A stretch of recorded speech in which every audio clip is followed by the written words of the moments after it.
मुज़ाकरात में किसी भी इत्तेफाक तक पहुंचने की पूरी कोशिश करेंगे।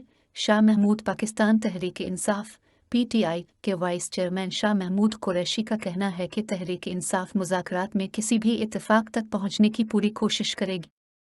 निजी टीवी से गुफ्तगू करते हुए शाह महमूद कुरैशी का कहना था कि तहरीक-ए-इंसाफ मुज़ाकरात के लिए नेक नीति से बैठी है, लेकिन हुकूमती सफ़ों में यकसुई नहीं। शाह महमूद कुरैशी का कहना था कि इत्तेहादी जमातों में वक्ती इत्तेहाद है, इनमें कोई हम आहंगी नहीं। मुज़ाकरात में पीटीआई किसी भी इत्तेफाक तक पहुंचने की पूरी कोशिश करेगी। रहनुमा पीटीआई फवाद चौधरी का कहना है कि मुज़ाकरात की नाकामी की सूरत में हिकमत अमली मुरतब कर ली है। इस सूरत में तारीखी लॉन्ग मार्च होगा।